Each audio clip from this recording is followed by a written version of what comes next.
Well, community speaks their truth. An interview by Echo Gaming to one, like we call it Mr. W. I think that's what they're calling. This whale just came out and he just spilled the whole tea. I can't wait to watch it. Let's go. This is the video, this is the story you've all been waiting to hear. Today, I have a member of the whale community here to discuss with all of us and shed some light on the whale side of the story from all of the topics regarding account sharing, account buying, and all of those topics that really seem to upset a lot of people in today's video. Not only are we getting one whale's perspective, but the perspective of his entire group and his entire community. About a week ago, he and I started talking. I thought that his perspective was important to listen to, so I invited him onto the channel, which he thought was a good idea so that we could all finally hear from this group of people that have yet to be heard. So, as I said, we're calling him Mr. W. Mr. W coming up.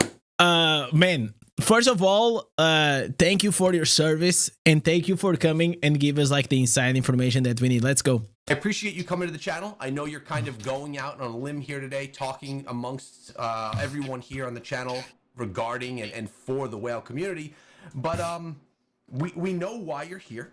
We know that everyone everyone to hear your perspective. So what's your motive for this? Why do you want to come to this channel, and why do you care what everyone thinks of the whale community, and why do you care that your side of things is heard? Well, first of all, thank you for having me on your channel. I very much look forward to this conversation.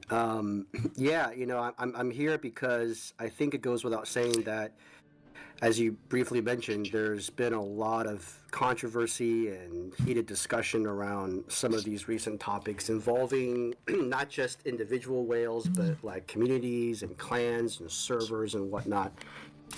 It's definitely been a very wild ride, man. Like, since we had, like, before the Napoleon all drama, we had Echo also coming, like, with those server killing videos. It's been great, okay? It's been a great drama to follow. For the most part, I think our community kind of just goes, and we're all fans of the YouTube community, and we watch the videos, believe it or not. We actually comment, subscribe, we do all those different things. But that's right. With the recent Rasha videos, unfortunately, it was just kind of sitting unwell with me, because I heard a lot of things reported that were kind of reported as, and I'm using air quotes here, the unequivocal truth, but it was really misinformed and contained a lot of inaccurate details and false narratives. So, as you mentioned, there's always two sides to a story. I wanted to shed light from a whale community perspective. Now, I don't represent all whales, but I wondered if he's gonna call out like a few YouTubers like myself. Did, you know, reach out to a few, and I think it was very supportive of this, just basically speaking out and representing that it's not all doom and gloom. There's a whole culture and community out there of people who spend on the game. So instead of some of these other, you know, videos where you're getting secondhand or third hand or information through informants and rumorville, I wanted to bring it to you straight from the horse's mouth, like as someone who lives and breathes in that community, who understands the culture behind it. I wanted to do it on this channel because you've always been pretty level-headed. I like your content. You're always intellectually neutral and allow people to draw their own conclusions, which is my goal as well. So instead of tackling like specific people or names, I want to look at it more like as a larger issue, right? What's the larger issue at hand? How can maybe Blizzard address this stuff? And I feel like it's a much more productive path forward than, you know, having an angry mob sort of cancel culture mentality, which we're kind of seeing displayed in certain pockets. So I hope that we can have a productive conversation. Well, first, I have a few things to say about that. First of all, I appreciate you coming to my channel. I purposefully try and take a neutral stance in my videos because I know I have watchers, viewers, and honestly friends on both sides of this story. It's my neutral position is intentional. And I actually get quite a bit of hate sometimes for being in that neutral position, but I think that it's the best spot for me personally to take, and I appreciate you coming to the channel to talk about all of this here. I also appreciate that you took the time not only to come up with your own thoughts, but to converse with everyone from your community, or at least a large number of Is it better now? people. By the way, the community was all supportive of this interview happening, so I think that that's also a really great thing. So why don't we dive into one of the first topics, and this is probably what people want to know about the most: the account buying and selling. Is it real? And this doesn't just happen in Diablo Immortal, but let's focus it in on Diablo Immortal right now. So what are your thoughts on account buying and selling? No, I think it's a fascinating topic. I'm glad we're able to cover it. The short and simple answer is yes, it absolutely exists, right? So before, people are like shocked and appalled and they start clutching their pearls, I just want to frame it just as you just said, right? Let's just take a step back and examine the reality here of the situation. Like, as much as people hate to admit it, all the stuff that we just talked about, what you just listed, sharing, trading, selling, buying, it has literally been part of like every online Blizzard game for the past decade. It's pretty ubiquitous for basically all online games in general. This is nothing new, right? So, and people out there, your listeners, your watchers, your subs, anyone who's a legit gamer understands this. It's kind of like this sort of part and parcel of the gaming environment, right? It's like acknowledging that drugs exist, but you don't want to deal with it, but you know that they exist. So it's kind of the same thing. You just live your life knowing that something exists, and you try your best to be legit and not get involved with it. But at the end of the day, like, you cannot also avoid this.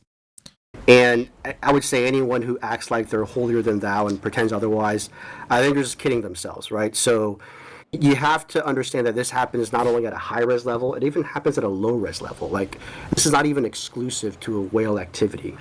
If you remember Diablo 2, it's like one of the most beloved and heralded Diablo games in the franchise history, right? True. And yet it was fraught with this. Like, how quickly people forget, right? People used to grind up level 99 characters and sell them. People used to hire people to grind for them when they're on vacation, right? People would even sell names, like 20. Why would you? Oh my god! Like, I just never got involved like with this thing. Why would you buy an account? That, like, I hope that it tells me why would you buy an account, because my mind cannot process that. I can understand why would you sell an account, but I just cannot understand why would you buy an account. $30. You want my name?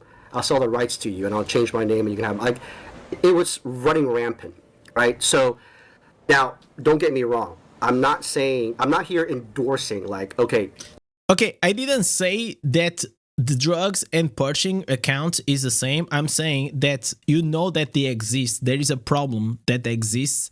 You just avoid to just you just live your life knowing that fact, but you just live your own life, right? So the same way in Diablo Immortal, that buying and selling accounts, but if you're always worried, oh my god, there's buying and selling accounts, the same way as like you live your life like, oh my god, there's drugs like in the corner, like, you just like it's not a good thing. Let's violate TOS, or if it's right or wrong, or this is what we should do. What I'm trying to say is that this has sort of been a fabric of Blizzard games for a long time. So if we really want to address this, like, pure... People have been buying accounts for decades, right? If you don't want to understand why you're not a gamer, or okay, so you say, if I don't buy an account, I am not a gamer. All right. Really address this, then what we have I can to do see is what we type can't of gamer. take this very siloed and narrow point of view of just saying, okay, well, let's just simply ban anything and everything that moves, right? We have to come up with a more practical, real-world solution for this. Otherwise, you'd be only combating the symptoms. You're not addressing a flawed system, right? So you ban one account, but, like, how is that preventing other TOS violations to occur, right? So let's take a step back here, and I want to frame this carefully. I want to give people the context, because some of your listeners may not be aware of this. There may be Diablo Immortal might be their first Diablo game or their first Blizzard game. So let's kind of set up the real-world premise here, right? So at the end of the day, Blizzard, this online video game platform, it's all a business, right? And in a business, money talks, whether you like it or not. That's the bottom line. It doesn't take a free-to-play or a whale to understand this concept. So let's take a look at Diablo Immortal. Right? You got heavy spenders, and they're basically the main lifeblood of the game's revenue. So it's their revenue stream, to be honest, that really keeps the game afloat. Now, obviously, other stuff factor in, right? But the heavy spenders is the lifeblood of the game. So the reason why Blizzard can continue to pay developers to design and create new content, the reason why they can continue to do game balancing or bug fixes or patch updates and whatever, like all this stuff is funded by these heavy spenders. That's sort of their mainstream. And I can tell you, like, full transparency, I don't personally.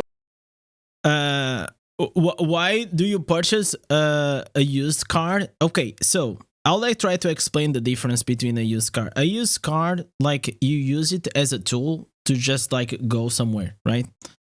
What I'm saying, why I cannot understand why someone will buy an account, and you're saying like I'm not a gamer if I don't understand. Like I'll explain you exactly why do I think it's against being a gamer to buy an account. Because for me, gaming, it is an experience, and especially in RPGs, starting from level 0 and growing that account and your character that you spend hundreds of hours, if not thousands, and then you grow strong, that's like the journey. And that's where gaming and gamers should get their satisfaction. But if you get your satisfaction by buying an account and skipping through all the progress, maybe you just play a different game and you're a different kind of person. Personally, I just value a lot more like the experience, because games are entertainment. Like a car, it is a tool to just move around. It's not really entertainment unless you're racing. But who the fuck is racing like all the time, right? For Blizzard, but I have friends and I know developers who are working there right now, who have worked there in the past. They even play like this game, not for this game in particular, but I know that play for other games. And I can assure you, I've had conversations with them. They know exactly what is going on with each account. They know exactly what you're playing, when you're playing, how you're playing it, and the time and money you've spent on that account. Furthermore, they have AI and data science that projects how much you will spend in the life cycle of you owning this account, right? So it's like, don't let their poor customer support fool you. They're not as dumb as you think they are. Yeah. When it comes to their bread and butter, they know what they're doing, right? So some whales, they know. Some whales will spend upwards of $100,000 to $200,000 owning their character. Like, this is not news. This is not new. Yeah. Again, not my position to judge. It's like, hey, you do with your money how you want to spend it. If you got it, you spend it. I'm not hating on you, right? But the fact of the matter is, the game wouldn't exist in the first place if you don't have these spenders. So, if you think about it, right? Truly think about it. If someone pays the equivalent of a car or a house on an account, they are not just going to throw it away when they're done. It's like Echo. If tomorrow you bought a Lambo for $100K and you drove it around for 2 years, and you want to move on to a new car, what would you do with it? Like, you wouldn't take it to the junkyard and just scrap it. That's preposterous, right? Okay, so this I completely understand. Okay, this side of like the seller, completely understand, man. You spend a lot of money on that account and you're like, fuck this game, I am done with it, I'm just want to recoup some money. I completely understand that, and probably if I was in the same shoes, I will do exactly the same thing. Again, like, my only thing is like, I just don't understand the other side. It's unheard of, right? So you obviously I don't understand, like, why would you spend like 50,000 on an account and or 10,000 on an account that is not even yours, and like, you're just literally skipping all the progression and the satisfaction that comes with it.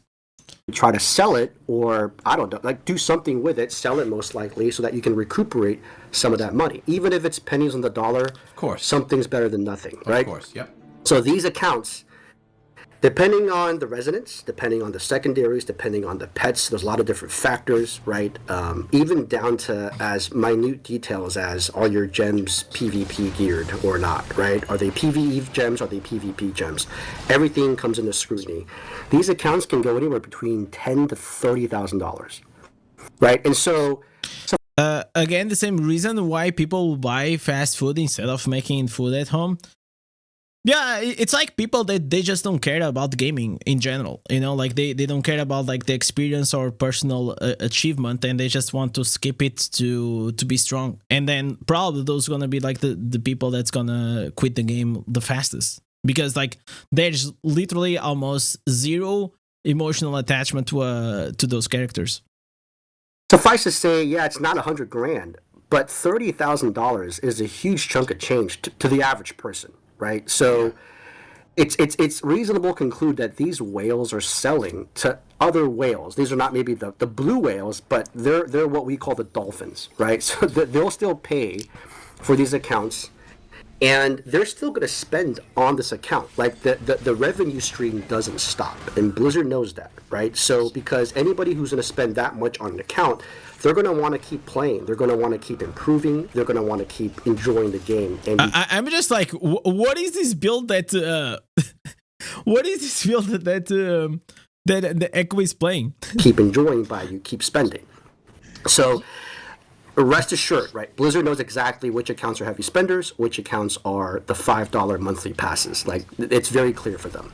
So let me paint this picture, right? So hypothetically, let's just say I'm throwing a number out there. Totally just, hypothetically, if a quarter of the DI population that are remaining are whales, and those whale accounts bring in, I would say, 80-90% of the game's revenue, what do you think will happen if you just ban all these whale accounts? Right? I mean, first of all, it's going to be really difficult to determine legitimately, is this a purchased account? Has it traded hands? Is the original owner still playing it? There are certain ways to do that. I won't dive into that. I'm sure they could, but it's pretty risky. There's risk and exposure. If you ban someone who legitimately spent $200K, it's lawsuits pending, right? So first of all, it's not easy. So yesterday we watched like the Rax video that he made like 2022, right? And during the alpha of Diablo Immortal, this was a great game. No caps at all, no resonance, no pay to win, and then they just decided at the launch to just turn what it could be right now a game that probably will have millions of players, but instead like we have like 1 million players maximum. Like you can see, I can literally just see like if you do like for example PvP. Whenever like you are in Legend, you're always playing with the same people all the freaking time. It's just like there's like this loop of like 60 to 100 people, and you keep just keeps rotating. So like the main issue comes from the decision that they make of turning this into a pay-to-win game. And I played like many mobile games, and they always have this cycle. Whenever you have the pay-to-win over time, the population keeps decreasing, and you just end up, like he's saying, with a very veteran, hardcore audience or players in this case that probably they are a lot of whales. But I'll tell you another thing is that every day on my YouTube channel, I see comments. I see like so many new players. Like I'm not saying like so many, but like more than I expected. There are more people actually coming to play and try Diablo Immortal than I expected. But the reality is like right now, the gap between a pay-to-win and a new player that just started the game, it is so big, it is so massive, that I feel from comments, not me saying, but comments other people, they say it just feels like a waste of time to just keep playing this game because they will never even reach there. Even if they want to become a spender, these spenders, they are just like so far ahead. They spend like hundreds of thousands on this game that they don't have even incentive to become a spender in Diablo Immortal. And to free to plays, they probably just play for fun. They play very casually. But overall, like after a while, they will just get bored of the game and they go play something else. Second of all, even if you do succeed and you cripple the game's revenue stream, like what do you think is going to happen to all the future content, right? So it's a complex problem. It's not just a black and white thing that you can just take a blowtorch to, right? So I would caution people, put your pitchforks down for a second and let's think rationally about how to solve this problem.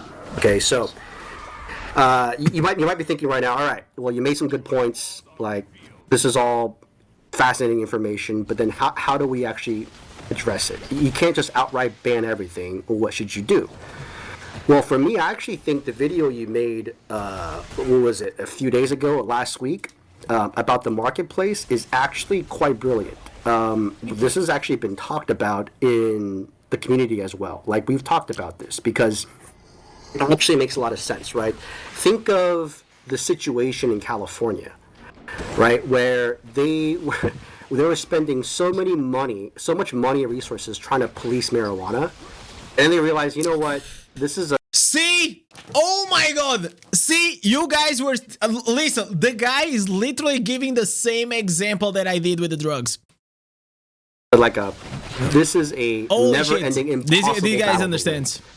And they just embraced it. And what did they do? They ended up legalizing it, regulating it.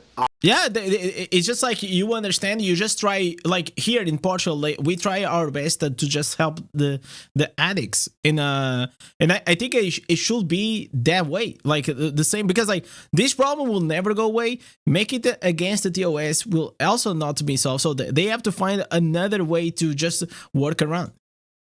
Operating it, monitoring it, and taxing it, right? And I think, and this is not a novel concept. It's like medicinal marijuana has been used by Big Pharma for decades now. This is not a new concept. Mm-hmm. And I think in the absence of a marketplace in Blizzard, because this is like happening across all of their games for the past decade, of course, without the marketplace, people is going to use back alley channels. They're going to use backroom Discord conversations. They're going to use these sort of like, I don't want to say shady backrooms, but just it's all off the grid. It's like a quote-unquote black market, right? Because there's no other substitute for that. And people are not just going to throw away an $150,000 account. That's just stupid. So if I were Blizzard, like, again, instead of just hunting down individuals or clans or whoever, because I can tell you, this is everywhere.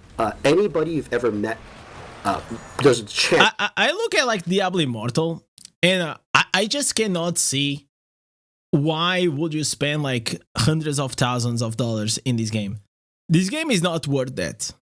It's definitely not worth that. It definitely has to be some external motivation, like gambling or something else. Like you just don't know maybe what to do with the money, because the game is not that great. Like for you to spend like all this money. That they have a shared account, right? It's a flex for them, not just maybe. An isolated problem. If Blizzard makes a community marketplace that is commonplace for everyone, so that it reduces the risk of scams and other shady transactions, if they actually legalize it and they regulate it, and then they even take a commission off of it, just like they take a commission off their platinum, I think it actually reduces the risk, and it just provides a safe space for this stuff, because it's going to happen whether you like it or not.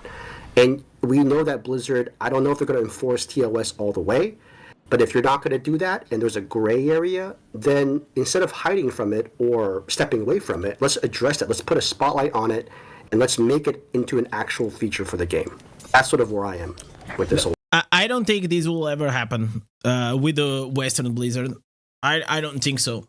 Because if it did, it already been happening, but I don't see this happening. It's a good idea, but that's all it was gonna be.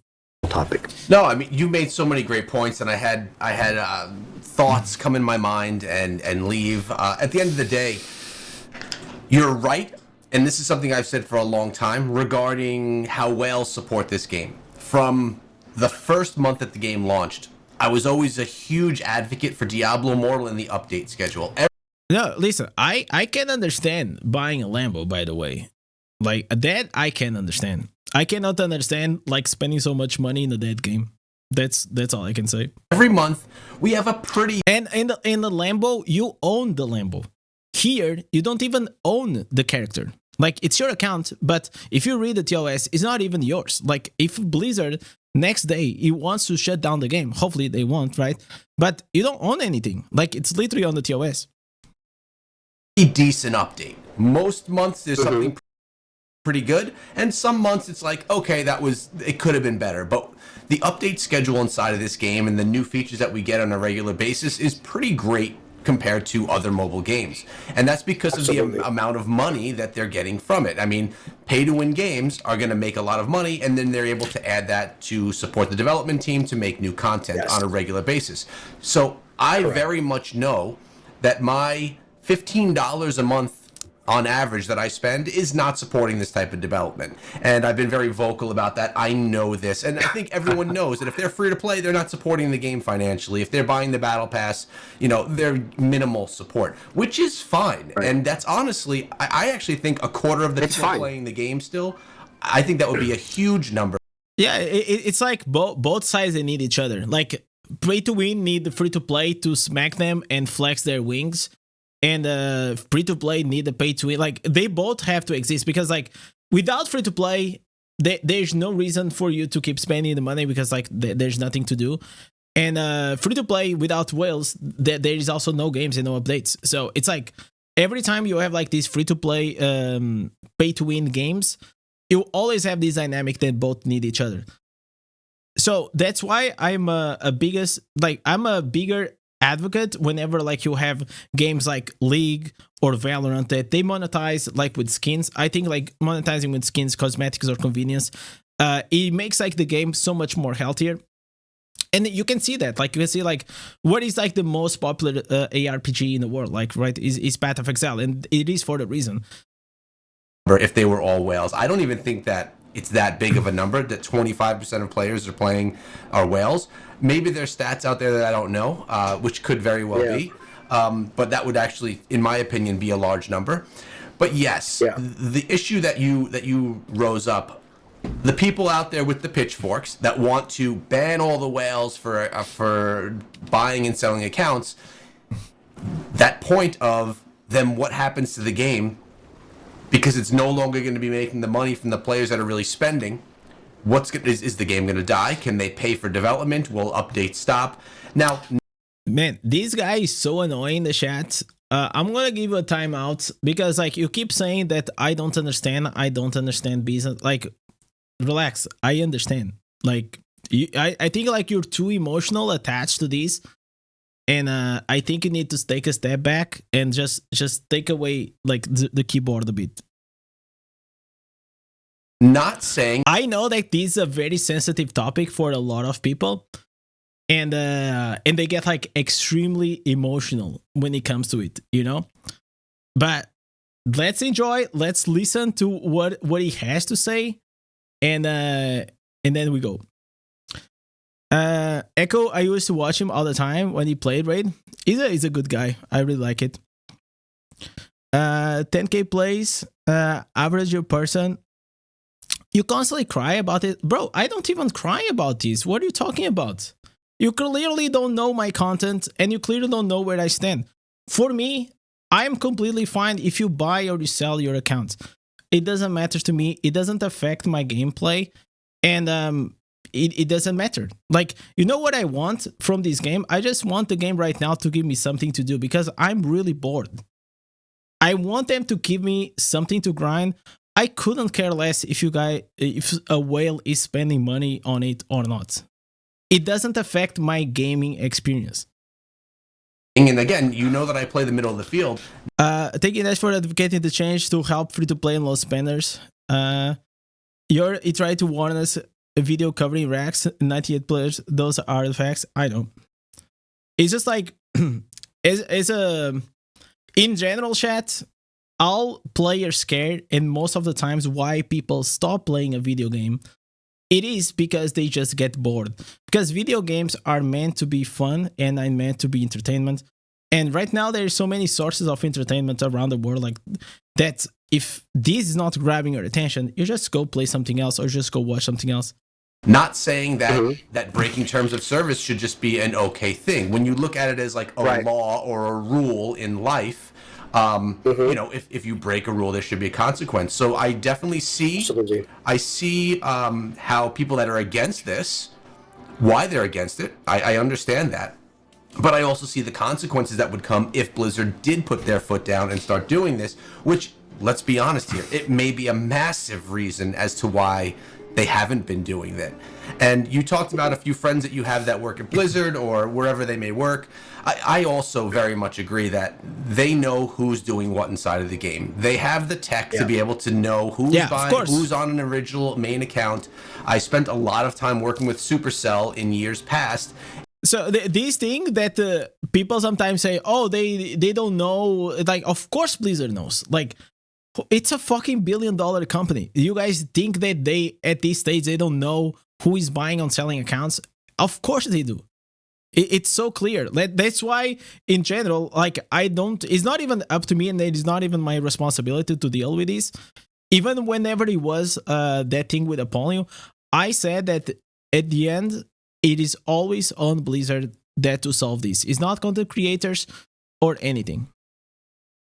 And it was very easy for them to tell if something was an account starting with one person and moving to another or not, just based off of IPs, locations, and things like that. So let's move on to the next topic, though. And by the way, I love the amount of detail that you're giving here. This is definitely going to be a longer video, but I think that you're really going to represent your the whale side of everything in a pretty clear fashion. All right, so we kind of talked about account buying and selling. I started a lot of this out, and I'll be very honest here. When I started some of these videos, they started about 2 months ago. I was very much, compared to how educated I am on everything now, I was very much uneducated on all of this stuff. And I was hearing things, it was a lot of that, hearing things from people and saying, and deciding to share that with the community and whatnot. One of those videos was actually a more recent one, and that brings up my next question. Is the $20,000 cost for a Blessed Rain actually true? And I made that video because I heard a lot of hearsay. Believe me, I get screwed. Oh my god. 20k chats. 20k for a Blessed Rain that you can get it for free. Can you imagine? Chat, if you guys want my account, it's free to play. I got a Blessed Rain. If you guys want 20k chat, whoever donates 20k right now, I'll give it to you. It has a Blessed Rain. Screenshots like crazy from whales, from free to play, from everyone. And I never share that stuff in the videos, and I've always said that that's not something I'm going to do. I want all people in the community to feel comfortable sharing stuff with me for my knowledge and not for me to go blow up other people, because that's not something I want to do. Yeah. But so I want to talk about that 20,000 Blessed Rain. Are there clans who are actually guaranteeing Blessed Rains as a paid service? I'm sure. No, this is one of the most comical rumors I've actually heard. I personally have never heard of this. I mean, I can't tell you what I know. Maybe it happened somewhere, but as far as I know, this is completely untrue. But to be honest, thank God he's saying this, because it actually feels ridiculous. You paying for the Blessed Rain, because you're already paying for the accounts. If you're also spending on like 20k to get like the Blessed Rain, like this is a very crazy expensive hobby for you, man. Absolutely 100% patently false. Now, here's why. Okay, but I am sure that at least win trading with some favors, it is happening. I 100% win trading must be happening. Maybe not with money transactions, but like with favors. And I think you mentioned this in one of your videos, right? There are, assuming, I don't know how many servers are left, but on every server, there's basically 6 clans that can rotate Blessed Rains, right? Mm-hmm.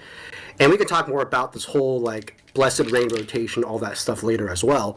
But that's 600 people, right? Both sides per cluster, multiplied by every cluster in the East and West Coast. It's a lot of people. Never mind the ones who don't even care about being immortal, who are just I just want to stay Shadow, I don't really care about the cosmetic. But think about your most recent Blessed Rain. I'm in leadership for clans, so I see this happen every single day. You barely ever get 300 people active for the entire raid. It is virtually impossible. It's like herding a bunch of cats. You're dragging people past the finish line. And in the old days, the reason why the 300 active people was important is because in order for the Immortal to get the 20% badge, which is coveted in the whale community, because if you have a 20% and a 12% and a 20% badge, even just one 20% badge, that makes all the difference in the world in these crazy... Wait, 20% badge? Okay, this is new to me. I thought like the maximum was like 12%. 20%, it's crazy. Who does he get like the 20%, like the Immortal guy? This is actually new to me. Crazy whale super lobbies and battlegrounds. So the 20% was coveted, and the only way you can get the 20% is if you continuously beat the previous reign's domination score, or dominant score. So you need, it's not just whale power, you need worker bees and you need people who are going to be doing their dailies and grinding every single week. So the clan leader of the Immortal clans, the three of them, they get the 20% badge? Or just like the main whale? I mean, to be honest, I'm going to tell you guys, managing a clan or being an officer in this game, it is crazy work. For some time, I actually went in.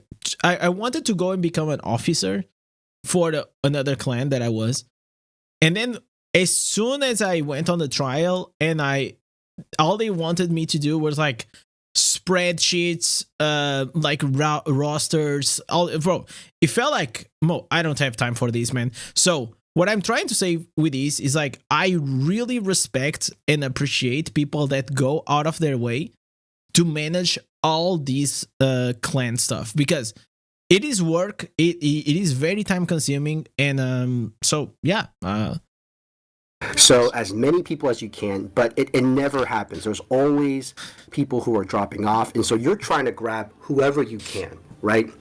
It is extremely easy for anyone, even if you're a low residence, to just join a clan, piggyback for free blessed reigns. Anyone can do it. Think about how many reigns go up every single week.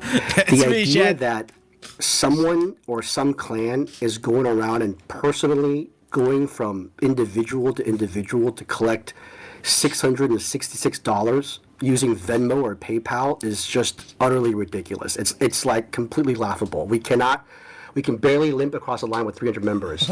Why would everybody pay for it, right? Not to mention the fact that it is almost logistically impossible to maintain this. What if someone leaves? What if they don't pay? What are you going to do? Like, you're not going to hunt them down, right? So I feel like this was one of those really contrived things, but I know why. I'm going to tell you why. Because this 20,000 number jumped out at me. I think what's happening is that there are two stories that are being conflated here. Now, whoever fed this information to the content creators who've been covering it, I don't know whether they got their facts completely wrong or they're just trolling them. I don't really know. I am pretty sure that, listen, if you give any information to Apollyon, it's gonna run with it, man. Bro got like the videos to do, and then I go and I watch that and I was like, fuck, this is so funny. Let me go and let me watch it. So that's what happens, man. But the $20,000 mark, that number is significant. It's true. It's true about a whole different story. And I think two things are being kind of like confused here, right? So let me shed some light on what actually happened. So it's safe to say that from a whale perspective, there's really nothing worth competing for. Because if you think about it, aside from battlegrounds, which is like where you can go and kind of flex your ability to compete and win at a high level, the only other thing that you can really kind of compete with, using air quotes, compete, is this 7-week blessed reign. It's like, well, who can get the cosmetic faster? But to be very honest with you, whales don't care about the cosmetic, right? If they want a cosmetic, they'll just pay for the phantom market. Like this whole thing is not about the cape. It's about prestige. It's about elitism, right? It's about being able to flex. And that I understand. That makes complete sense. So Blizzard put that carrot in the game, but as a whale with a 100K account, well, what they do is, oftentimes beef occurs between two whales or multiple whales, right? Beef occurs between two factions. There's a whole whale community that talks among themselves in a Discord. And so what this was is, to be pretty blunt, it ended up being like this one gigantic de-measuring contest between two whale factions, right? They were two alpha whales basically flexing on each other. They were talking crazy, and they were just, the only way that they could truly prove who's better is two things. Either I'm going to do a blessed reign and there's nothing you can do to stop me no matter how hard you try, fully unscripted, give me your best shot and I'm going to roll over you. And keep in mind, this was back when you had a... This is so fucking funny, chat. This is so funny. Oh my god. It's literally two old dudes trying to measure who has the biggest PP, man. Holy moly, this is so fucking funny. Win 8-2 on the final week, and also winning the Immortal statue. This, for me, is not even showing how alpha you are, is actually showing how beta you are. It's like literally. To clinch a blessed reign. When it comes to fully unscripted PvP, that is extremely difficult. You need to have a lot of soldiers on your shoulder. The other way is, I'm going to stop you from getting your blessed reign. I don't care how many whales you have. I'm going to hit you harder. I'm going to prove that I can block you from your blessed reign. That's really literally how these people are beefing, right? And it was entertainment. It was popcorn theater for us. Most of us were just watching and enjoying the show. Same. And so one of the whales decided, you know what? Like, I have so much disposable income, I guess, because keep in mind, right? 20,000. These people who are rich, they live in a different world than we live in, right? They'll go to a restaurant and drop $5K on a bottle of champagne. Like, $20K is not that much money for them, for some of these people, right? Yeah. So the light bulb goes off in one of the whales. And he says, look, I know I'm at a disadvantage because the other guy has more people than me. I'm going to go hire mercenaries. I'm going to go scour the servers and pull the best PvP killers that I can find for my cause. And what's in it for them? Don't worry. I'm going to make your time worth it. I'm going to pay you. And this has not been fully, I'll be fully transparent, it's not been fully proved. But Guy went and he hired the SWAT team to get to the blessed reign, chat. He went to hire the Avengers, man, to try to save his blessed reign. The rumor has it is that the highest amount that he paid for an elite PvP killer was $20,000. So if you think about this, dude. Right, I can see where this was missing. Hey, chat, I think I'm pretty good at PvP. If someone wants to hire my service, I'm very good at PvP, man. I've been multiple gladiator in World of Warcraft, rank 2, 3, and listen, I think I can do very well, man. So if you guys want to hire me for 20,000, you know what? I'll make it cheaper, man. It is January. I know life is tough, man, for many. 5,000, and we have a deal, man. Misconstrued.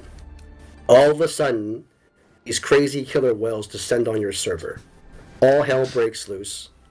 There's probably a bunch of trash talking and turmoil, and it's a full-blown war, right? And afterwards, after the death and destruction and all this stuff happens, they go back to their servers.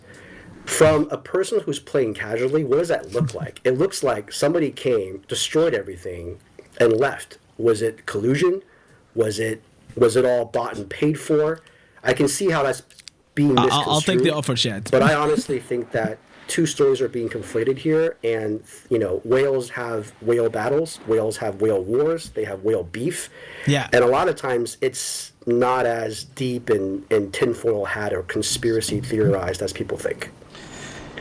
Okay, so potentially something happened with $20,000, but I think what you cleared up here was the point that this is a service. This is a paid service that if you want to be part of a blessed reign, you could pay this and you could be thrown into it and you can get that cape, you can get those stats, and you could have that clout. So that's been debunked. but potentially somewhere mercenaries were hired. Essentially, we could call them like pro players were hired to help out with a war somewhere. Is that clear? They went to get Faker, man. Faker, double lift, all these League of Legends pros. Did I? Oh, yeah, absolutely. I mean, people will pay for anything, right? People will pay just to wait in line on Black Friday if you don't have to, spend 3 hours in line. And so that was just one of those things. So yeah, the paid for the Blessed Rain service is completely something wild. I've never heard that before, ever. Okay, you one of the things that it always struck me as a bit weird. It is because like. Of course, whales, they fight with whales. But if you spend like so much money in your account, these guys, they are competitive. Like the whales in my clan, and probably most of my clans, they are extremely competitive. And the way they compete, it is mainly with the money and showing off, but also with some skill. So it kind of always seemed like a bit weird that they will pay for the Blast Rain to give it for free. But I could see someone that maybe is new to the game or so. I don't know, like something about like the Blast Rain, it is about the competition. And if you don't want to compete, you're spending so much time and so much money on this account. And if you're not even using it to compete, then why were you even playing Diablo Immortal, right? So something that a lot of players, specifically like myself, my clan, we're a very casual clan. We don't compete to be. I mean, we compete for the Shadow Wars and all that, but we don't push to be immortals because we're more casual players. That's just how we are, and we're comfortable with that. It's like how we like to play the game. But there's a lot of players that say, because of this, because of these mercenaries being hired or just these whales taking over, it's not giving the opportunity for the more casual clans to become immortal. Now, I'm kind of on the fence about this, right? Like, so one is, if I wanted to be an immortal, I probably shouldn't be a part of a casual clan. And the second part is it actually closing off the opportunity for other players? Like, are there players that are just all free to play and they really want to be competitive and they push to be competitive, but they just can't do it because of things that the whales are doing to the game? Well, I mean, this whole like arranged blessed rains or what people call win trading, is it good, is it bad? I mean, first and foremost, I'll be honest with you, right? Arranged blessed rains absolutely do exist.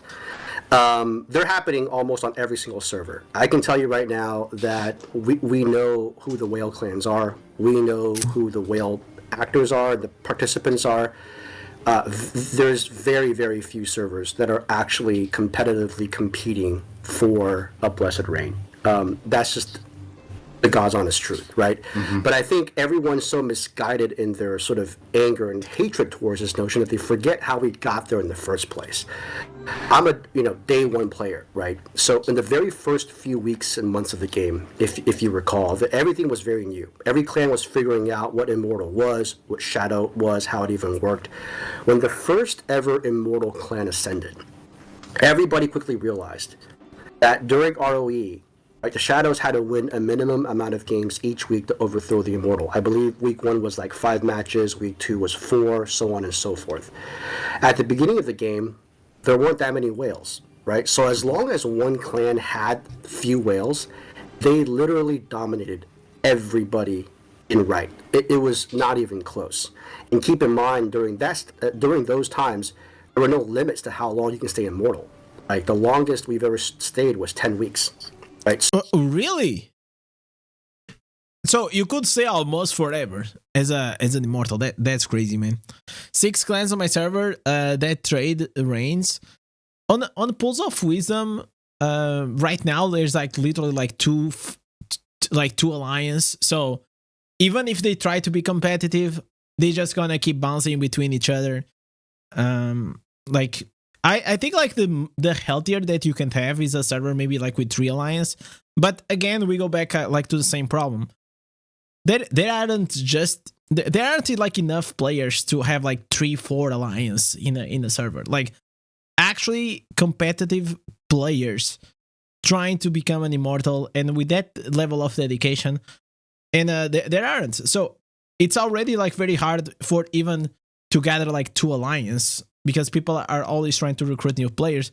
So unless like we were talking about another type of game that had like millions of players, which Immortal doesn't, obviously, then things could definitely be different.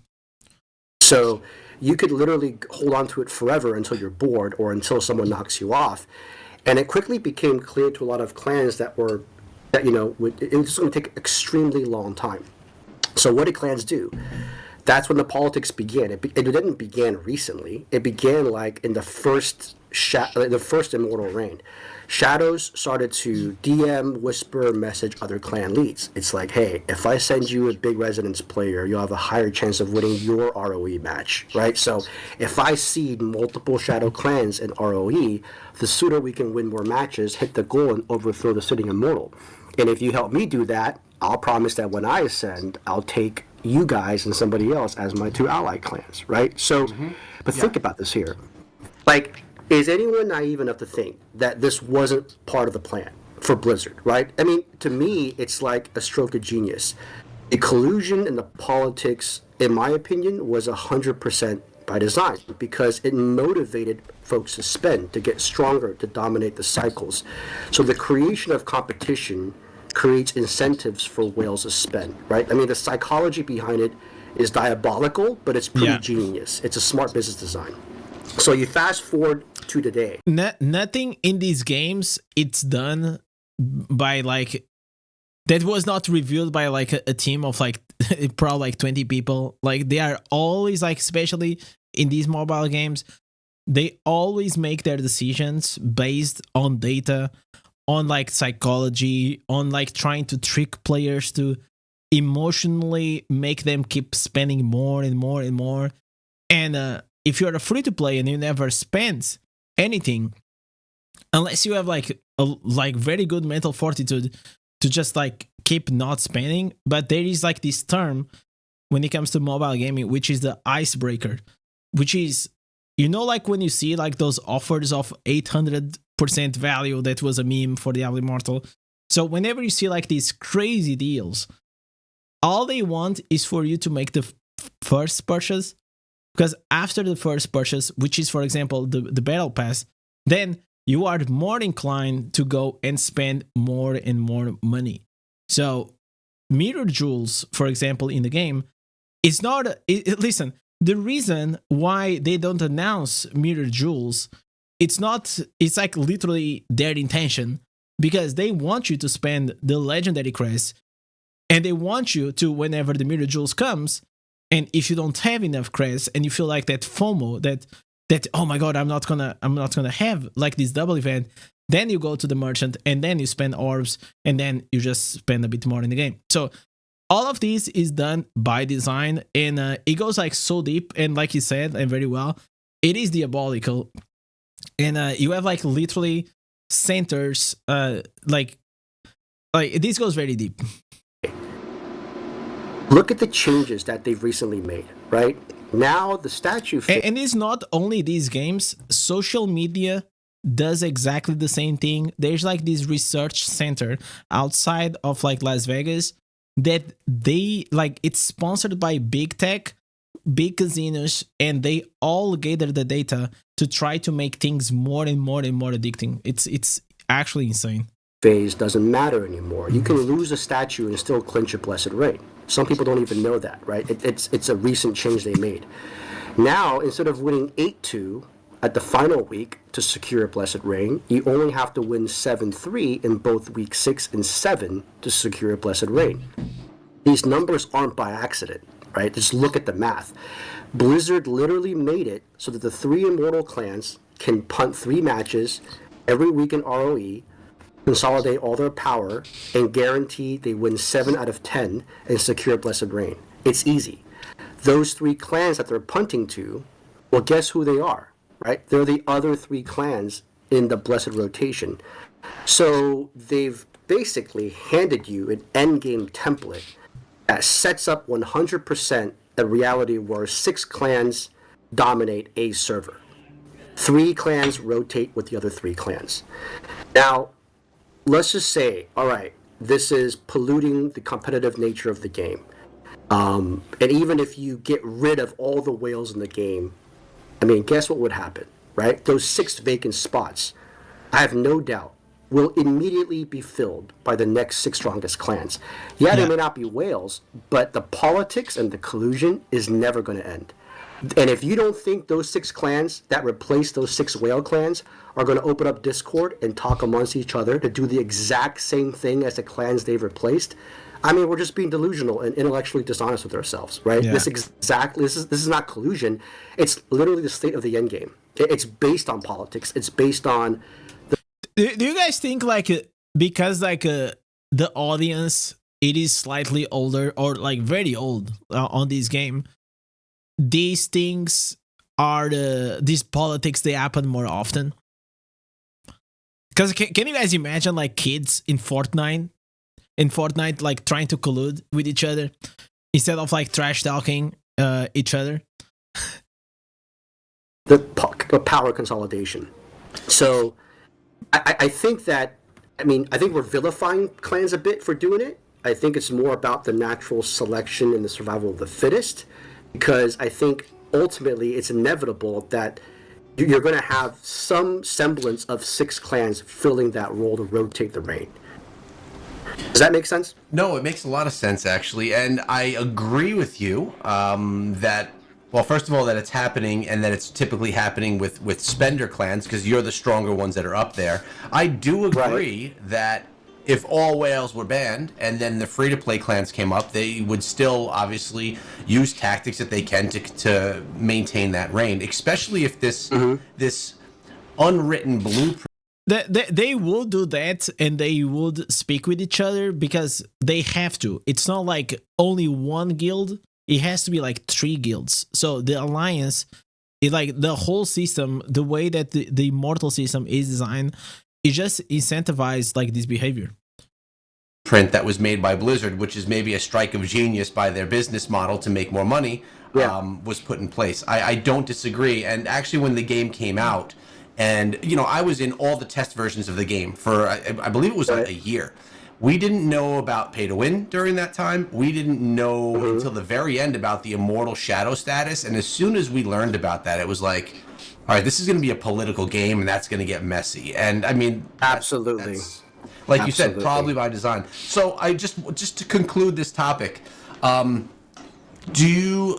talked about like arranged blessed reigns and all that, but what about win trading? It's very similar in the topic, but it's a term that's thrown around a lot. Is there any truth to the whole thought of win trading, and how does your community take it when you're being accused of win trading? It doesn't feel accusatory to us because I think it's sort of the same thing, is that with or without us, it would still be happening because. Most players, most free-to-play players and most casual players, they want the cape because without a strong clan, it's something that they're never going to be able to do themselves, right? And believe it or not, most of the whale community just wants harmony. Like, we want to be able to play with our friends. We don't want to be warring every single day because wars become toxic. Yeah. Wars can become... It bleeds outside. It feels like, especially like in North American servers, things get like extremely toxic. Or I am very lucky that like in Europe, like in the pools of wisdom, or I'm like completely unaware because I don't get like very involved into the clan stuff. But I never really saw like a lot of like nasty things happening. But maybe like in the background is some politics, nasty politics are happening. Side of the game, right? Like people get doxxed and stuff. Like it's just really bad sometimes. Jesus. And for the most part, I think I speak on behalf of all whales, is that they don't want to be embroidered in war every single day. And so what most whales want is fun rivalries and healthy competition. So we may have unscripted in terms of like but how can you have fun and competition if you are win trading? It kind of removes like the whole purpose. That's what I was saying. Like if you spend like so much money in your character to be as strong as it can be, and then you're just like win trading, then it feels like kind of weird, right? Like, because like, why you're not even competing at that stage, because you know you're gonna get it if you try it or not.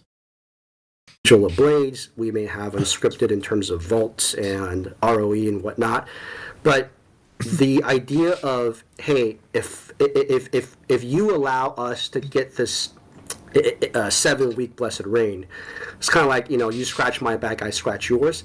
That absolutely exists, but in my opinion, I don't think that's in violation of any rules, right? That's literally, I think, how the game was designed, and I think people are just understanding the politics and the tactics necessary to ensure that they maintain a strong, healthy clan, because people will flock to stronger clans that can, I don't want to say guarantee, but have a...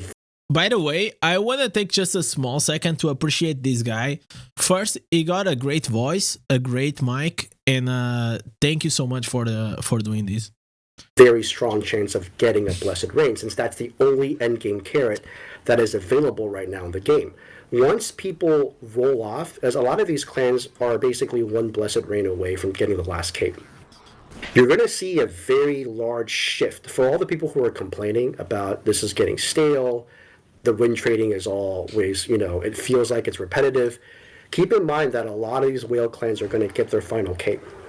Once that final cape is gotten, it's going to be a brave new world, because people are no longer going to feel the need to go and reign for 7 weeks. No, listen, you know what is going to happen? Whenever the whales are about to get the last cape, you know what is going to happen? Blizzard is going to come and say, hey, brother, we got a new cape for you. That's what is going to happen. It's the same as whenever you reach to 11, 12,000 resonance, they increase to 13. They don't want this to end, because then they remove another purpose for you to just keep playing the game. So whenever most whales going to get that cloak, they're just going to say, yo, there is a new cloak for you to get. That's literally what's going to happen. Weeks. It might actually become competitive again. It might actually change the landscape. It might actually become the Wild West. We don't actually know what's going to happen. I don't think so. Stay tuned and see. It's going to be pretty interesting. That's interesting. Good point. Okay. Now, we kind of talked about this before, about the hired That I wish that was true, that what he said, because it will actually be more fun. But in reality, knowing Blizzard as it is, I am pretty sure all it's going to happen, it is going to be that they just going to introduce another cloak. Mercenaries and migrating servers. Is there, you mentioned that was something that you recall may have happened in an instant. Is this, is there, do you know of there being an organized system in place for this, importing whales to maliciously do this type of a thing? Or was it just... No, I definitely appreciate that, the opportunity to clarify that. So, I mean, in the old days, right, we didn't have a transfer button. And what was happening was that, whales, after a certain period, I think Blizzard underestimated how fast people grind.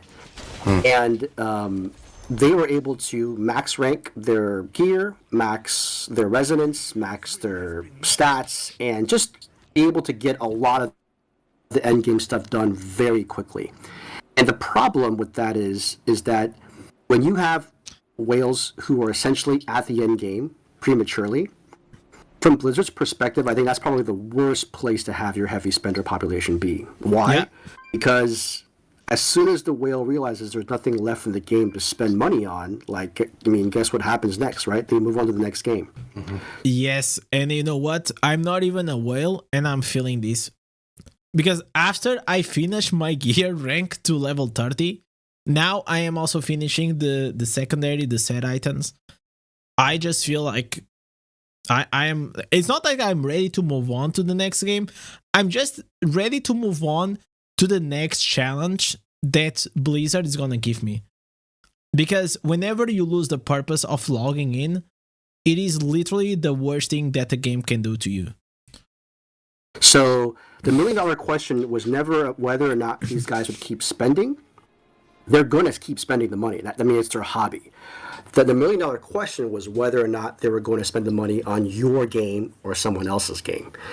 And so prior to server transfers being a thing, the power dynamics on every server was wildly different. It like varied across different servers, right? So the people though who were stuck on the servers where only like one clan was monopolizing all the power trade, people quit because vaults would be dead.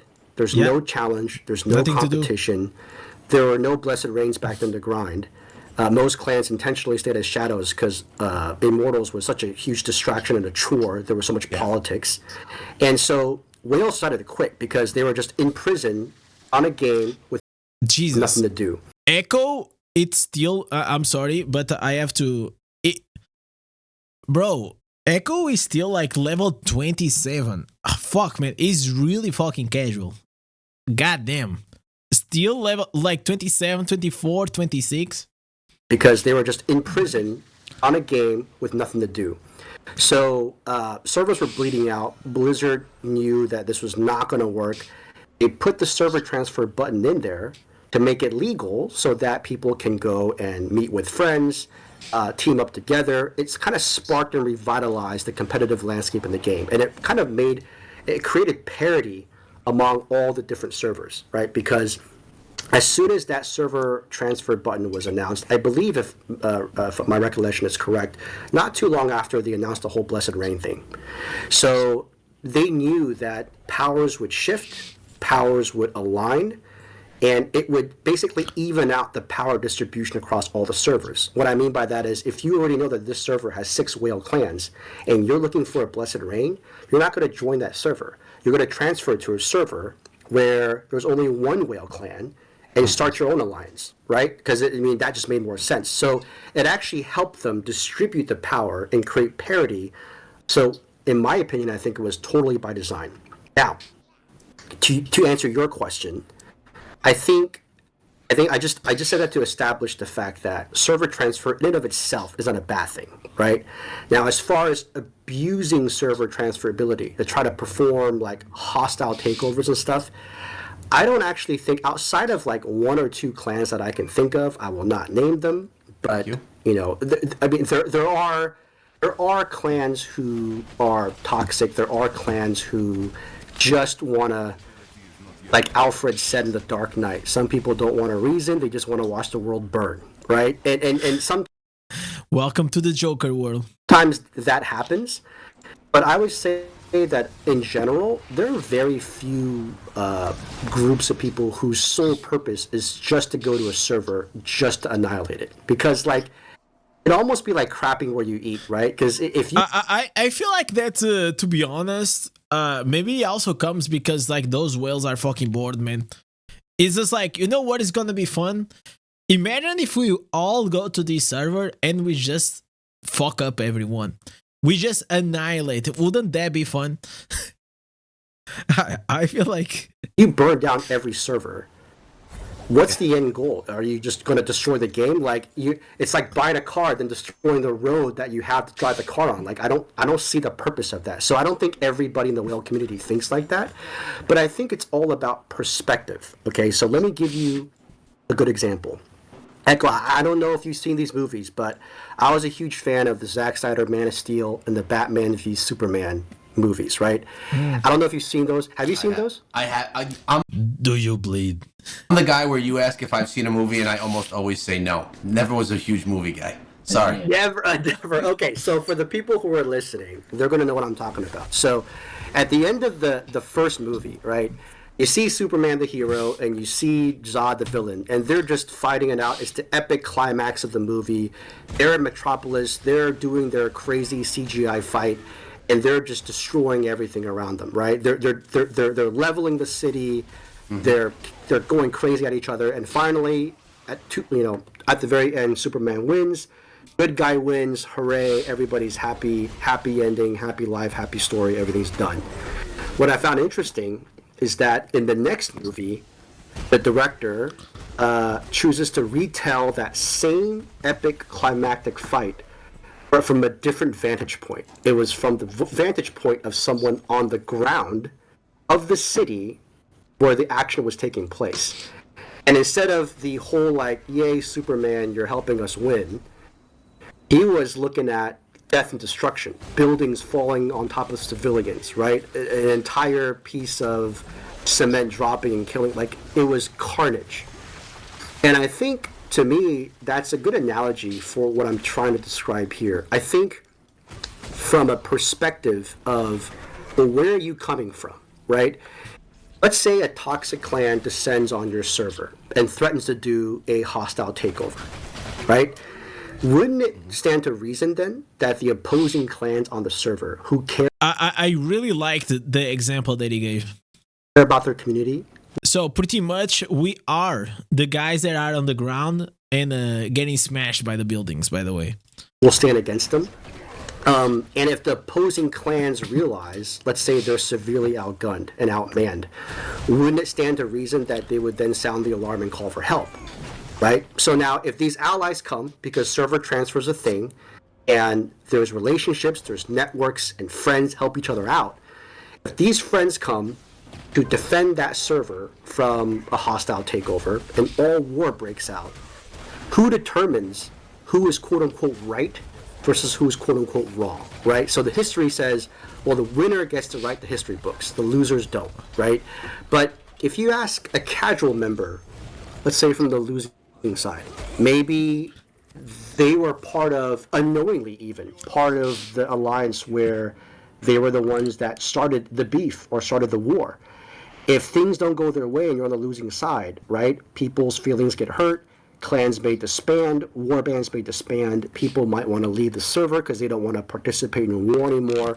From the losing side, it may feel like, geez, these guys came, they disrupted what was otherwise a peaceful life. Now everything's up in turmoil. All of my Diablo stuff has been turned upside down, right? This is not right. This is wrong. But think about it from the other side. If you're on the winning side and you are able to successfully defend your server from a toxic clan from a hostile takeover, what's your narrative? Your narrative is, great job, everybody. We saved the server. It was a bloody mess, but we got the job done. To everybody, high fives and pats on the backs all around. But regarding also like those hostile takeovers, it was not only whatever he's describing, but also that people were renting accounts, like that guy that is like pretty much manipulating like the whole clan's things, you know? So it goes a bit deeper. I understand what he's trying to say, but it goes a bit deeper.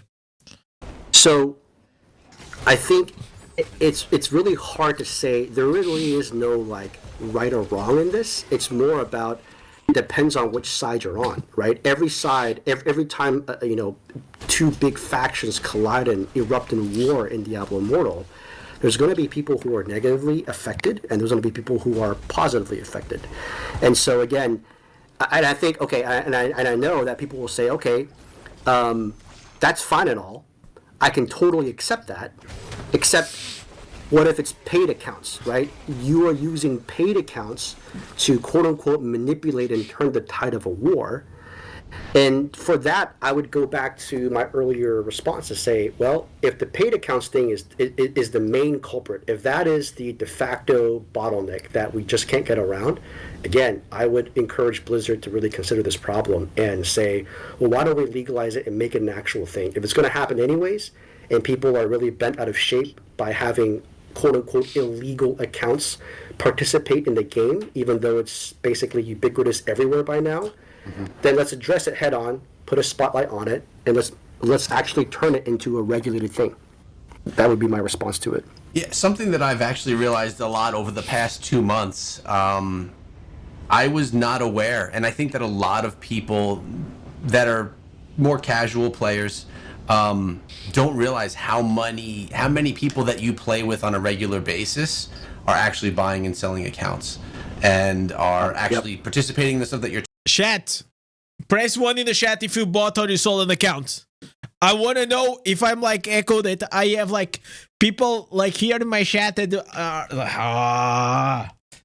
talking about. Again, not saying that I believe it's right or wrong, but I was just very surprised with friends that I speak to, people that I get advice from about the game that really have a deep understanding of classes and builds, how much of that's going on. Just something that surprised me. All right, so Yep. there's a couple more things I want to talk about before we close out the video. One of them is all this narrative going on. You have both sides. You're going to see both sides in the comments as well. I'm sure there's going to be a lot of people that have things to say. There's going to be a lot of people that no matter what you say, they're going to stick to you are breaking terms of service, and that's against the rules of the game, and no matter what happens to the game, your accounts should be banned. That's a comment that we're going to see. I already know that. So if so many people are talking about all this stuff with the community of whales and how all these narratives are in place to take over servers, buy and sell accounts, manipulate wars, and have these mercenaries out there as well.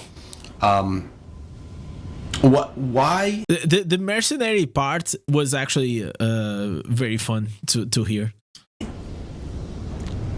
I'm trying to phrase my question here so that it makes a lot of sense, but how are all of these things out there and all of these feelings from that side of the community out there if everything that you're saying here and your reasoning for everything is the truth? Is it just their lack of understanding of what you guys are actually doing, or is just I guess your perspective on that? I also feel like this guy looks like the good guy whale, and I don't think like also people were having problems with like good guys whales, like I think like people were having a major issue, especially like with those takeovers and like the bad whales, Yeah, and I honestly think it is partially. I think it's a multitude of layers of issues, right? It's one is people don't really understand kind of what's going on behind the scenes, and it's not their fault, right? I mean, people play the game at different levels. Some play hardcore, some play casually, some are in the whale community, some are not, and it's fine. And I think that when you don't understand fully the full picture, people just tend to, fill in the gaps with their own narratives, right? And I can understand why people dislike whale behavior. I can understand why people may not like that. And I think, we live in a society where I think cancel culture and like kind of mob mentality is very widespread. I mean, it's the internet. It can be a very happy place. It can be a very toxic place. And so I don't know why there's some people who are hell-bent on destroying the community. It could just be misunderstanding. It could be jealousy or envy, the whole like, well, if I can't have it, you can't either, that sort of deal.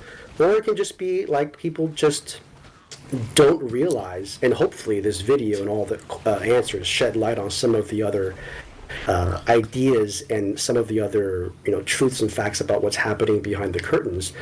My I guess plea for people is don't just believe everything you read or hear on the internet, right? Do your own research, talk to people, understand and think intellectually and deeper about both sides, and understand the dynamics of a game. Like you said, this game was designed to be a very heavily social, economical, and political game. And it's great. It's like the best game I've ever played. It's insane how deep it is. Okay. The best game I ever played.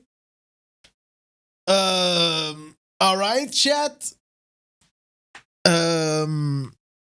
I mean, maybe he didn't play a lot of games. Okay, maybe he didn't play a lot of games. Okay, maybe that's it. Okay. Is for a mobile game. There's nothing on the market that comes even close by a wide margin. And so that part is true. Okay, that part is true. Like there's nothing really that comes close to Diablo Immortal in this, but sure people the best game ever. Come on, man. Legitimate gripes. I'm sure they've had bad experiences with whales, but I would say this: for every toxic whale you've ever encountered, I know 10 of them that are willing to help you. We've carried people through Gauntlet, through raids. This is actually true what he's saying. I never got like a bad experience, and I was actually very surprised whenever like these, the whales taking over the servers came into it. But it was not really the whales part that was taking over that caused me to be like a bit like weirded out. It was like the whole like whenever there's this guy and there's like this whole business of like renting accounts and selling accounts, and I'm gonna borrow you this account and then we go to this server, we're gonna become like, whenever that narrative started becoming a thing, it kind of became like a bit weird. But personally, as I'm playing the game, I never had actually a bad interaction with a whale, maybe except when they smack my ass in Battlegrounds, but that's fair game. Carried entire clans through Blessed Reigns just to allow them to experience a side of the game that they've never had. There are a lot of good whales out there as well, and so I'm going to let your own audience draw their conclusions based on the things that they hear from both sides, and that's all I can say about that. Yeah, I think that goes with anything. I'm not even talking about gaming. You're going to have people that have a certain profession, people that are a certain race, people that are whales inside of big spenders inside of a game or not. You're going to have good ones and you're going to have bad ones, but it's not fair to judge anyone based off of your experience with one person from a certain niche, because there's bad eggs in all baskets everywhere.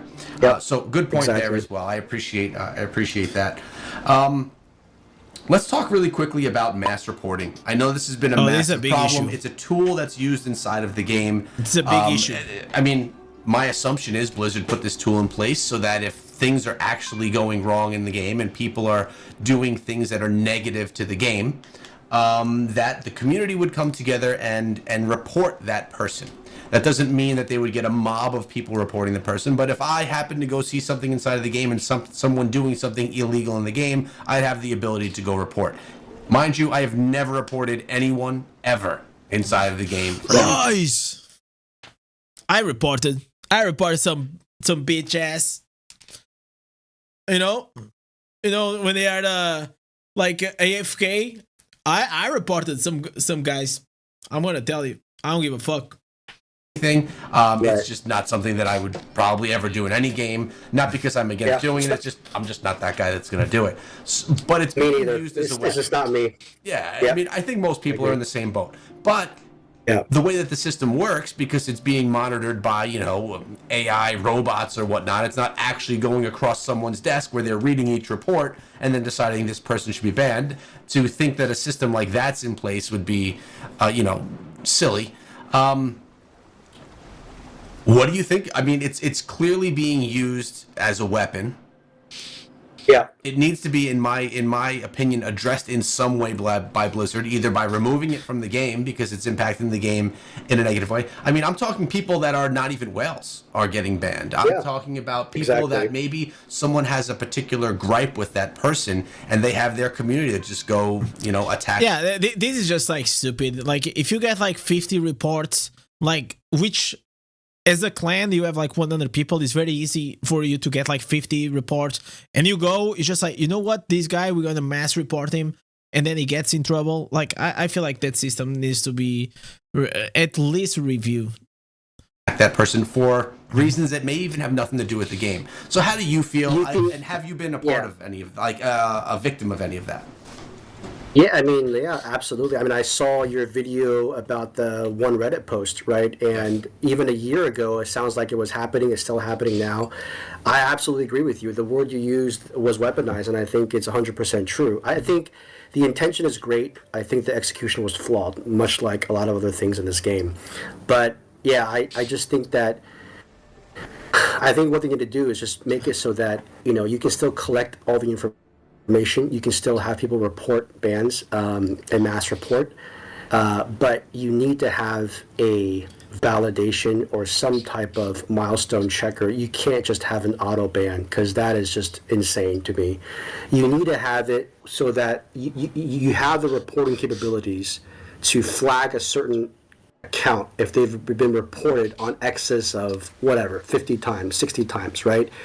What I would suggest, and I hope Blizzard can really listen to this and consider this, is accumulate all the data that you're doing right now. Don't change, but you need to have, at the very end of the assembly line, you need to have an actual operational person, a live human being with discernment and judgment, look at all of these and rationalize if it's a legitimate report or not. If it's legitimate, do the ban. By all means, ban the This account. makes sense. If it's illegitimate, or it's not. It's the same as other platforms. They also have this, and I'm pretty sure, to be honest, that Blizzard also has. It's just like they just need to tweak like to not get the auto ban. Actually doing what it's intending on doing, then you don't auto ban. Like, I think the banning or putting a strike on the account is so severe because you will literally lose your account permanently that it has to be executed by an individual. It cannot just be a 3 strikes you're out and it's an auto ban. Like, that to me is just absolutely ridiculous. Yeah, and for what it's worth, people can actually, it's so easy now to just spin up 100 bot accounts because they don't check that. Bots are running rampant in the game, and you can literally have the bots mass report something 24/7. Like, it's not out of the question, right? And so if you really wanted to, just like you said, never mind whales. If anybody has any kind of gripe with anyone and they're technologically savvy, they can immediately abuse the system and weaponize it to anyone they want and permanently ban someone's account. Like, if you just listen to that statement on its face value, there's absolutely something wrong with it. Yeah, no, I agree. It sounds like there's a full-time position open at Blizzard for someone to look over all these reports. The funny thing is, absolutely, a lot of these reports, like if you're reporting a clan for a clan name that's inappropriate, it is a very quick job to look at the clan name and say, either yes, it's inappropriate, or no, it's not. Exactly. The thing it has to do like with scale usually, because I remember when like World of Warcraft, they had like it was like game masters, like the GMs, they used to come and run. But over the time, Blizzard just started automating more and more and more these systems, and I just think it has to do like with scale and to try to prevent like. But I am pretty sure they have someone. But still, the major issue is that like whenever this report gets to that person, it's already been banned, because like after you get like 50 or 60 bans in a row in a very short period of time, your account gonna get automatically lock in, and that's where they have to adjust. I think a lot of the mass reports are stupid things like that. It's not even like a huge investigation needs to happen. It's just a quick glance and say, oh, this is bogus. Yeah.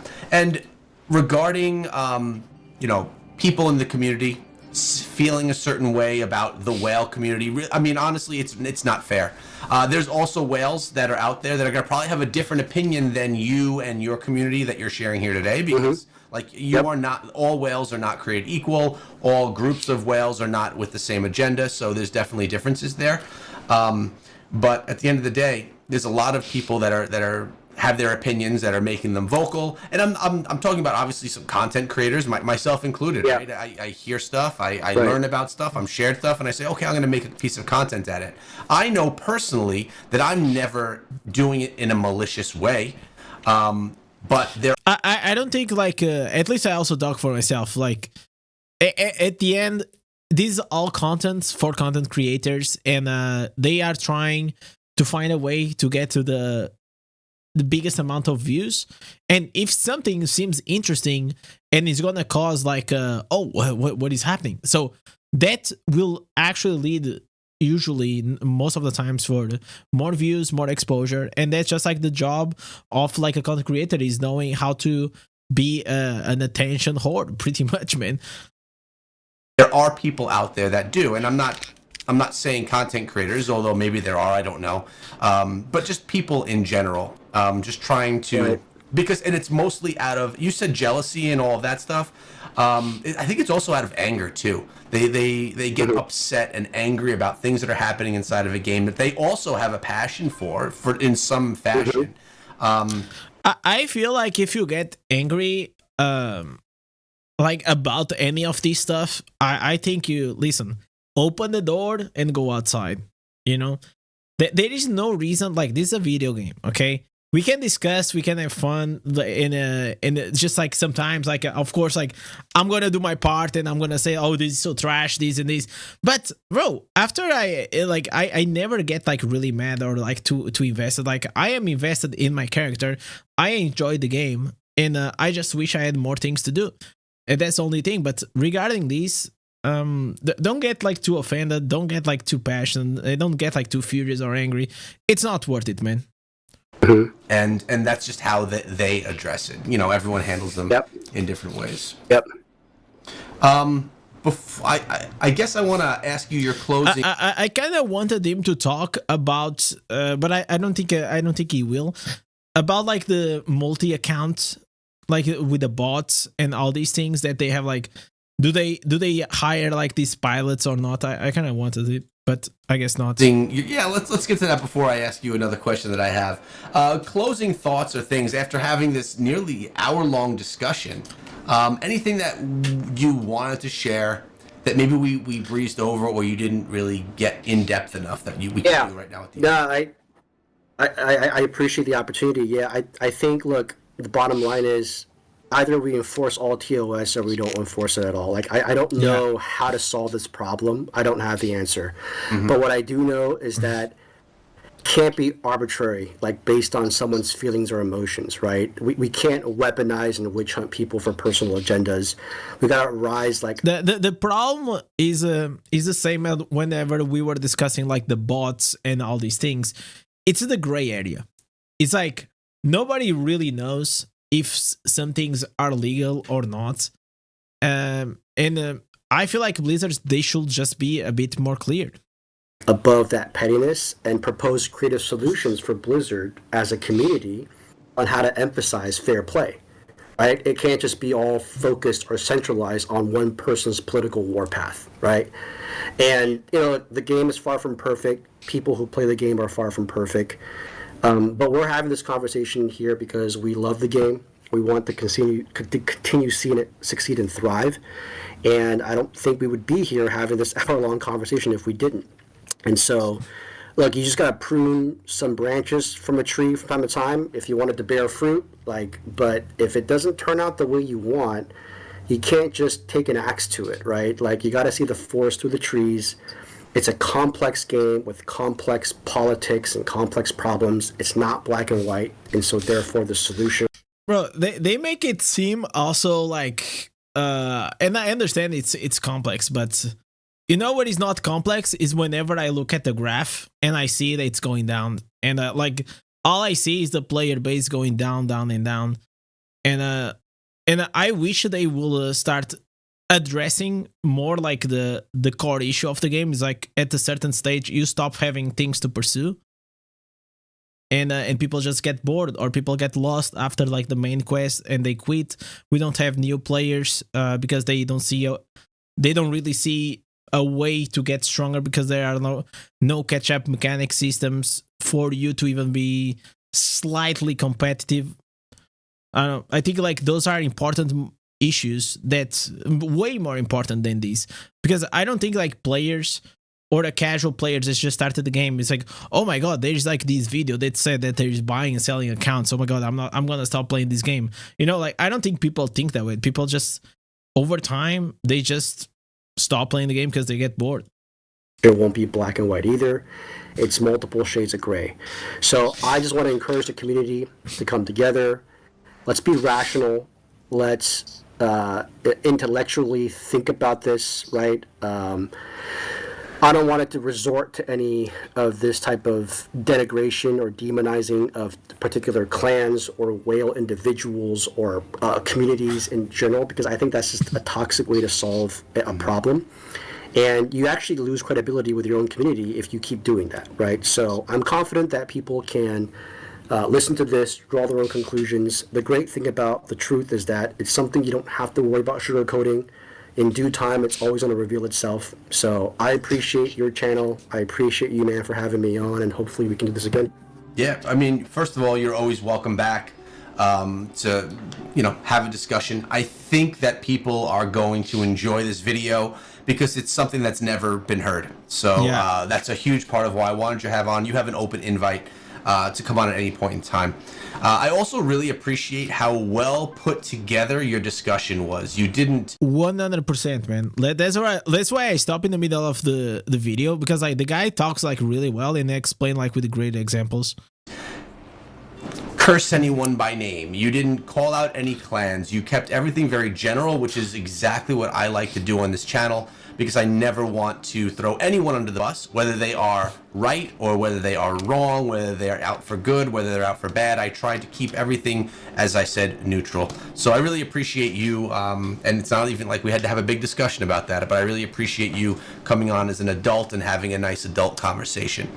Now, I did have a question.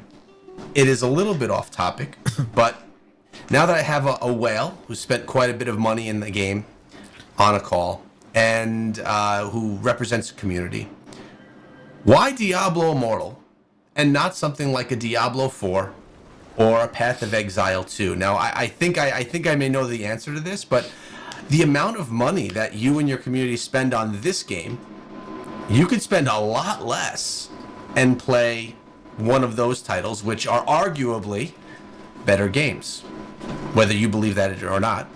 What's your reason for investing so much money into a mobile game?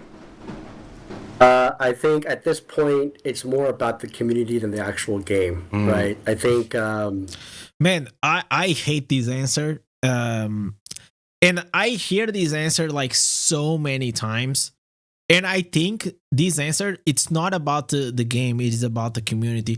I think it shows exactly why the player count is going down, down, and down. It's like the game should be amazing. And then the community that you play with makes it better. The same way as like World of Warcraft was, right? the community is amazing. It's like one that I've never experienced before. I've played a lot of games.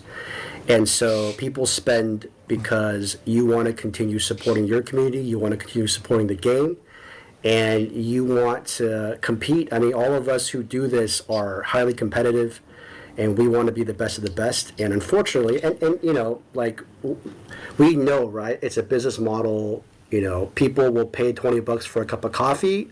Mm-hmm. I'll pay to invest in my game. That's sort of my mentality for it. I get it. It makes sense. Have you played Diablo 4 or no?